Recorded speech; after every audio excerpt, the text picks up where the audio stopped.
হযরত মাওলানা আশরাফুজ্জামান পাহাড়পুরী হাফিজাহুল্লাহ, যার তত্ত্বাবধানে আমি মাদাইন হিসাবে মিনাস সানাতিল উলা ইলা সানাতিল খামিসা একদম জালালাইন জামাত পর্যন্ত পড়াশোনা করেছি। আমার সৌভাগ্য হয়েছে হুজুরের ছাত্রত্ব গ্রহণ করেন। আমি এই জন্য নিজেকে প্রাউড ফিল করি, গর্বিত মনে করি এবং আল্লাহ পাকের শুকরিয়া আদায় করি, তার জন্য দোয়া করি আল্লাহ তাআলা হুজুরের নেক হায়াত দারাজ করেন। সাথে সাথে এখানে আলোচনা পেশ করেছেন হুজুরের ছোট ভাই আবরারুজ্জামান পাহাড়পুরী হাফিজাহুল্লাহ, তিনিও আলোচনা করেছেন। বহু প্রশংসা শুনেছি অনেক বড় বড় আলেমদের মুখ থেকে, তার দেখার সৌভাগ্য হয়েছে আজকে। অন্তরে অন্তঃস্থল থেকে তার জন্য দোয়া এবং ভালোবাসা রইল। আল্লাহ পাক দ্বীনের একনিষ্ঠ সমস্ত খাদেমদের নেক হায়াত দারাজ করেন। আব্দুল হাই পাহাড়পুরী রহমাতুল্লাহ আলাইহি যখন জীবিত ছিলেন, আমরা ঢাকাতে যখন পড়াশোনা করি, হুজুর আমাদের প্রোগ্রামগুলোতে আসতেন। হুজুরের প্রতিটি ইসলাহি প্রোগ্রামে আমি কোরআন তেলাওয়াত করতাম, কন্টিনিউ কোরআন তেলাওয়াত এবং গজল পরিবেশন করতাম। হুজুর আমার জন্য যতবার এসেছেন ততবার মাথায় হাত দিয়ে দোয়া করতেন। আল্লাহর এই ওলি দুনিয়া থেকে চলে গেছেন, আল্লাহ পাক জান্নাতুল ফিরদাউসে সুউচ্চ মাকাম দান করেন। আমি একেবারে আপনাদের প্রতিবেশী, আপনাদের ঘরের মানুষ। আপনাদের সাথে আমার হৃদয়ের কোনো দূরত্ব নাই, জাগারও দূরত্ব নাই। আমার সামনে যে সমস্ত তালেবুল ইলম ছাত্র ভাইরা বসে আছে, এরা সব এক একটা বেহেশতের ফুল। এতগুলো ফুল নিয়ে বসে আছে। আমার খুব ভালো লাগতেছে যে একটি খতমে বুখারীর মতো একটি গুরুত্বপূর্ণ অনুষ্ঠানে আমি এখানে অ্যাটেন্ড করতে পেরেছি, যদিও আমি এর উপযুক্ত নই। আমি আমার প্রিয় ভাইদের উদ্দেশ্যে অল্প কয়েকটি কথা বলবো, যদি আল্লাহ তাআলা আমাকে বিনয়ের সাথে বলার তৌফিক দান করেন। আমি মহাগ্রন্থ আল কোরআনের সূরাতুল ফুরকান থেকে ছোট্ট একটা আয়াত কারিমা তেলাওয়াত করেছি। আয়াতের মধ্যে আল্লাহ তাআলা বান্দাদের বৈশিষ্ট্য বলেছেন, ওয়া ইবাদুর রহমান, দয়াময় আল্লাহ পাকের বান্দা যারা হবে তাদের একটা বড় বৈশিষ্ট্য হচ্ছে ইয়ামশুনা আলাল আরদি হাওনা, তারা নিরহংকারী হবে। জমিনের মধ্যে তারা অহং ভরে, দম্ভ ভরে কদম ফেলবে না। মানুষ যত বড় হবে সে তত বিনয়ী হবে। মানুষ যত আল্লাহর যত বেশি নিকটতম হবে সে তত বেশি নুয়ে যাবে। এতে গাছে যখন বেশি ফলন হয়, ফল হয়, গাছের ডালগুলা কি সোজা হয়ে থাকে নাকি নত হয়ে যায়? নত হয়ে যায়। অনুরূপ ভাবে একজন ব্যক্তি যখন আল্লাহ পাকের ইবাদতে মশগুল হয়ে নিজেকে আমলে ভারী বানায়, তখন ব্যক্তি এমনিতেই নুয়ে যায়, নিজেকে ছোট মনে করতে থাকে। নবী করিম সাল্লাল্লাহু আলাইহি ওয়াসাল্লাম আমাদেরকে দোয়া শিখিয়েছেন, আল্লাহুম্মা জাআলনি ফি আইনি সগীরা, আল্লাহ তুমি আমার দৃষ্টিতে তুমি আমাকে ছোট বানাও। অফি আয়ুনিন নাসি কাবীরা, মানুষের দৃষ্টিতে আল্লাহ তুমি আমাকে বড় বানিয়ে দাও। আমরা শয়তানের প্ররোচনায় নিজেকে অনেক সময় বড় মনে করি।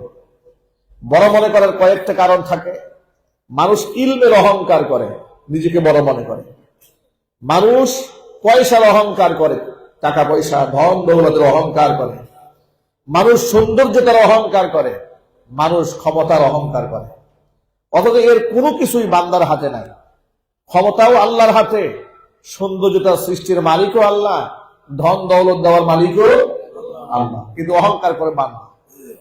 সম্পদ একজনের, অহংকার করছে আরেকজনের। নাদান এবং অবুঝ ছাড়া কোন ব্যক্তি অহংকারী হতে পারে না, ঠিক কিনা বলেন? আচ্ছা আপনারা বলেন তো, হযরত উমর ফারুক রাদিয়াল্লাহু তাআলা আনহু মান মর্যাদা কম না বেশি? আরো জোরে বলুন। এতটা বেশি, তার মেজাজটাকে আল্লাহ তাআলা শারঈ মেজাজ বানিয়ে দিয়েছিলেন। শরীয়ত সংক্রান্ত এমন অসংখ্য আয়াত, বেশ কয়েকটি আয়াত নাযিল হয়েছে হযরত উমর ফারুক রাদিয়াল্লাহু তাআলা আনহুর বক্তব্যের প্রেক্ষিতে। আল্লাহ তাআলা কোরআন শরীফে আয়াত নাযিল করেছেন। শারঈ মেজাজ আল্লাহ পাক যাকে দান করেছিলেন, এতটা বিনয়ী, তিনি ফিলিস্তিন সফরে যাবেন, রাষ্ট্রীয় সফরে। খ্রিস্টান পাদ্রীদের সাথে সেখানে তার সাথে সন্ধি চুক্তি হবে। মদিনা থেকে রওনা হচ্ছে, ফিলিস্তিনের উদ্দেশ্যে যাবেন। আন্তর্জাতিক একটি সফর, বিশ্বমানের একটি সফরে তৎকালীন যুগে যাচ্ছেন হযরত ওমর। দ্রুতগামী একটা ঘোড়ার উপর তিনি সওয়ার হলেন।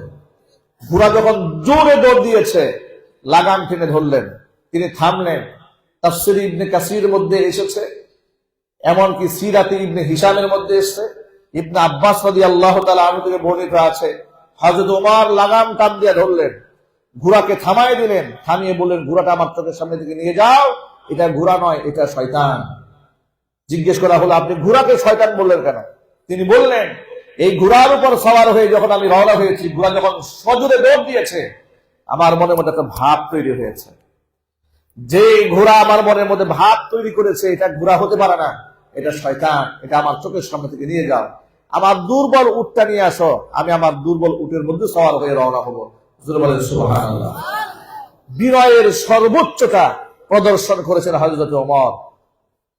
অথচ আল্লাহর নবী রাহমাতুল লিল আলামিন যে ওমরের ব্যাপারে বলেছেন, লাউ কানা মিন বাদি নাবিয়্যুন লাকানা ওমর নাবিয়্যা, আমার পরে যদি কেউ নবী হতো অবশ্যই হযরত ওমর নবী হয়ে যেতেন। আল্লাহ পাক তাকে এমন একটি শরঈ মেজাজ দান করেছিলেন, রাইসুল মুনাফিকিন আব্দুল্লাহ ইবনে উবাই ইবনে সালুল যখন মারা গেল, মুনাফিকদের সর্দারের মৃত্যুর পর এই মুনাফিকের সর্দারের একজন ছেলে ছিল, তার নাম ছিল আব্দুল্লাহ। মুনাফিকের ছেলে আব্দুল্লাহ ছিলেন আল্লাহ নবী সাল্লাল্লাহু আলাইহি ওয়াসাল্লামের একনিষ্ঠ খাঁটি সাহাবী। বাবা যত বড় অপরাধী হোক না কেন, ছেলের অন্তরে বাবার প্রতি মায়া মহব্বত থাকে কি না? থাকে। ছেলে আব্দুল্লাহ রাসূলের কাছে এসে বলে, হে আল্লাহর নবী, আপনার কাছে আমার একটা রিকোয়েস্ট, আমার বাবা অন্যায় করেছে, অপরাধ করেছে, আমরা জানি, কিন্তু আমার বাবা তো আর কাফের না, মুশরিক না, মুসলমান তো। আমার আবদার আপনার কাছে, আমার বাবাকে যখন জানাজার নামাজের প্রস্তুতি নিয়ে তাকে যখন কাফনের কাপড় পরানো হবে, তখন দুনিয়ার সাধারণ কাপড় দিয়ে তাকে কাফন না দিয়ে আপনার ব্যবহৃত একটা জুব্বা আমার বাবার জন্য কাফন হিসেবে দিতে চায়। নবী করিম সাল্লাল্লাহু আলাইহি ওয়াসাল্লাম প্রশস্ত হৃদয়ের অধিকারী নিজের ব্যবহৃত জুব্বাটা দিয়ে দিলেন। সুবহানাল্লাহ। অথচ মুনাফিকদের সর্দার এবং যে মুনাফিকদের ব্যাপারে নবী করিম সাল্লাল্লাহু আলাইহি ওয়াসাল্লামকে আল্লাহ তাআলা আগে থেকেই অবগত করেছিলেন, আল্লাহ নবী সাল্লাল্লাহু আলাইহি ওয়াসাল্লাম এমন একজন ব্যক্তির জন্য নিজের ব্যবহৃত জুব্বা দিলেন, যার জীবদ্দশায় আল্লাহর নবীকে ক্ষতি করার এখনো কোনো প্রচেষ্টা নাই যে সে করে নাই। শুধু ব্যবহৃত জুব্বা নয়, আব্দুল্লাহ তার বাবার জন্য রাসূলের কাছে আরেকটা আবদার করে বসে, হে আল্লাহর নবী, আপনি আমার বাবার জানাজার নামাজ পড়াবেন, এমনকি তাকে কবরে মাদফুন করার সময় আপনার মুখের থালা লালা মুবারকটা আমার বাবার মুখের মধ্যে দিয়ে দিবেন। তিনটা বড় আবদার করে বসলেন। নবী করিম সাল্লাল্লাহু আলাইহি ওয়াসাল্লাম তিনটা আবদার মঞ্জুর করলেন। তিনটি আবদার মঞ্জুর করে মুনাফিকের সর্দারের জানাজার নামাজ যখন তিনি পড়তে যাচ্ছেন, পেছন দিক থেকে হযরত ওমর নবী সাল্লাল্লাহু আলাইহি ওয়াসাল্লামের জামা টান দিয়ে ধরলেন। ও আল্লাহর নবী, আপনি কার জানাজা পড়তে যাচ্ছেন? কদ নাহাকা রাব্বুকা, আপনার রব তো আপনাকে নিষেধ করেছেন এদের জন্য মাগফিরাত কামনা করতে। আল্লাহ পাক বললেন, আল্লাহ নবী বললেন, ওমর, আল্লাহ তাআলা আমাকে এদের জন্য জানাজা পড়তে বারণ করেন নাই, বাল খায়্যারানি, আল্লাহ আমার ইখতিয়ার দিয়েছেন। কিভাবে ইখতিয়ার দিলেন? সূরা তাওবার মধ্যে তো আল্লাহ বলেছেন, ইস্তাগফির লাহুম আও লা তাস্তাগফির লাহুম ইন তাস্তাগফির লাহুম ৭০ মাররাতান ফালান ইয়াগফিরাল্লাহু লাহুম ওয়াল্লাহু লা ইয়াহদিল কওমাল ফাসিকিন।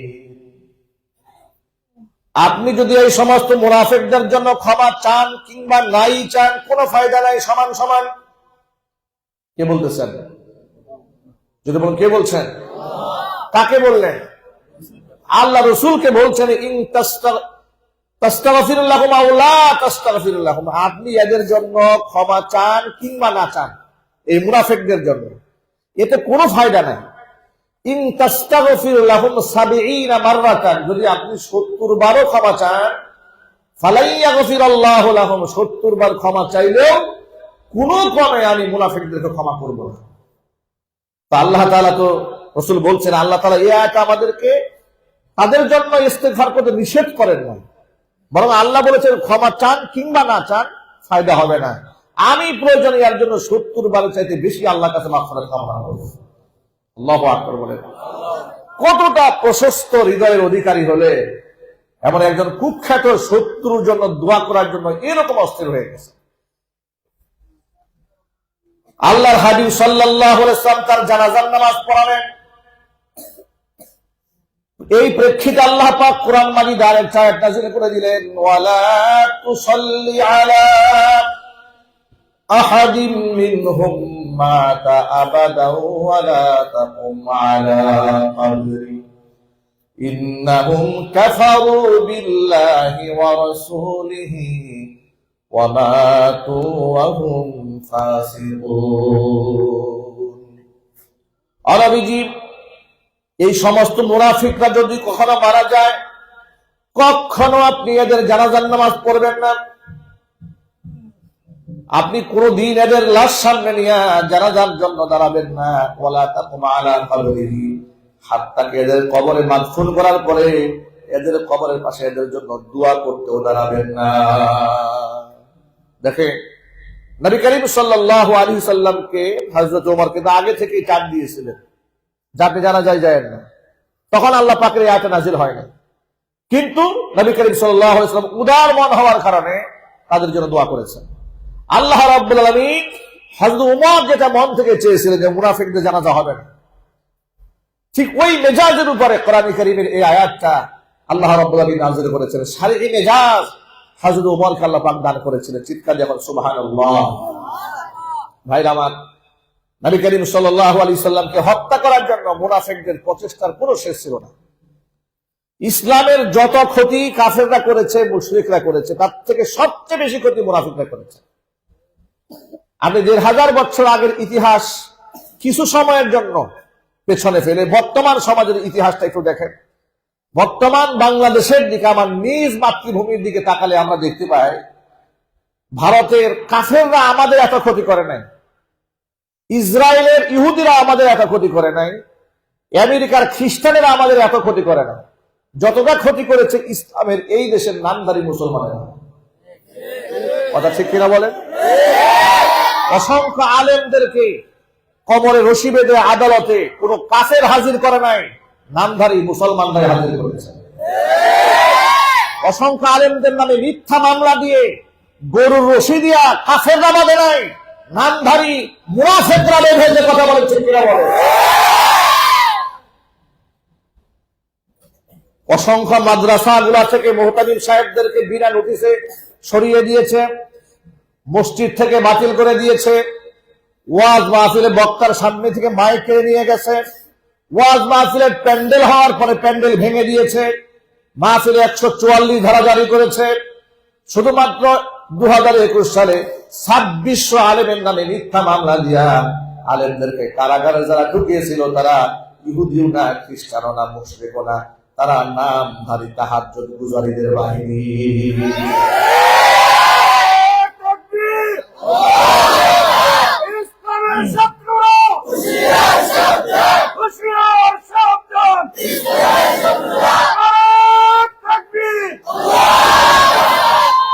এভাবেই মুনাফিকরা যুগ যুগ ধরে ইসলামের ক্ষতি সাধন করেছে। এই জন্য মুনাফিকের স্থান থাকবে জাহান্নামের অতল গহ্বরে। কোরআন বলেছে, ইন্নাল মুনাফিকিনা ফিদ দারকিল আসফালি মিনান নার ওয়া লান তাজিদা লাহুম নাসীরা। মুনাফিকদের স্থান হবে একেবারে জাহান্নামের অতল গহ্বরে। আল্লাহর নবী সাল্লাল্লাহু আলাইহি ওয়াসাল্লাম জিহাদের ময়দান থেকে ফিরে আসতেছিলেন। মদিনায় প্রবেশ করার আগে পাহাড়িয়া গিরিপথ দিয়ে নবীজি সাল্লাল্লাহু আলাইহি ওয়াসাল্লাম আসতেছিলেন। আল্লাহর হাবিব নিজের কাফেলা থেকে একটু অ্যাডভান্স সামনে ছিলেন। আল্লাহর নবী যে উটের পৃষ্ঠে সওয়ার হয়েছিলেন, উটের রশি ধরে টানতেছিল হুজুরের সাহাবী আম্মার ইবনে ইয়াসির রাদিয়াল্লাহু তাআলা আনহু। পিছন দিক থেকে উটটাকে যিনি হাঁকাচ্ছিলেন তার নাম হযরত হুযায়ফা ইবনুল ইয়ামান রাদিয়াল্লাহু তাআলা আনহু। মাঝখানে মুহাম্মদ সাল্লাল্লাহু আলাইহি ওয়াসাল্লাম, পিছনে হুযায়ফা, সামনে আম্মার ইবনে ইয়াসির। ছোট্ট কাফেলা হয়ে গেছে। মুহাম্মদ সাল্লাল্লাহু আলাইহি ওয়াসাল্লাম তার কাফেলা থেকে একটু আলাদা হয়ে গেছে। এক কাফেলা ছোট হয়ে গেল না, মোহাম্মদ সাল্লাল্লাহু আলাইহি ওয়াসাল্লাম মাঝখানে একা, সামনে একজন সাহাবী, পিছনে একজন সাহাবী। একটু বিচ্ছিন্ন হওয়ার সুবাদে মুনাফিকরা মনে মনে ভাবলো এই একটা সুযোগ যাচ্ছে। মুসলিম কাফেলার ভেতর থেকে 12 জন হঠাৎ করে রাসূলের উপর হানা দিয়েছে। চিন্তা ভাবনা করেন তো ভাই, মুনাফিকরা কি কাফেরদের মাঝখান থাকে না মুসলমানদের মাঝখানে থাকে? হাত থেকে মুসলিম মুজাহিদিন বাহিনীর মধ্যে তারা ঢুকে আছে। 12 জনে মিলে অতর্কিত হামলা চালিয়েছে। মুহাম্মদ সাল্লাল্লাহু আলাইহি ওয়াসাল্লাম টের পেলেন, হুযায়ফাকে নির্দেশ দিলেন তোমার হাতের ঢাল দিয়ে এদের মোকাবেলা করো। তখন হযরত হুযায়ফা ইবনুল ইয়ামান রাদিয়াল্লাহু তাআলা আনহু নিজের হাতের ঢাল দিয়ে ওরা যে ঘোড়ার উপর, উটের উপর সওয়ার হয়ে এসে রাসূলকে আক্রমণ করতে চাচ্ছিল, প্রত্যেকটা ঘোড়ার মুখের মধ্যে এত জোরে জোরে আঘাত করতেছিল, ঘোড়ার সামনে বাড়তে পারতেছিল না।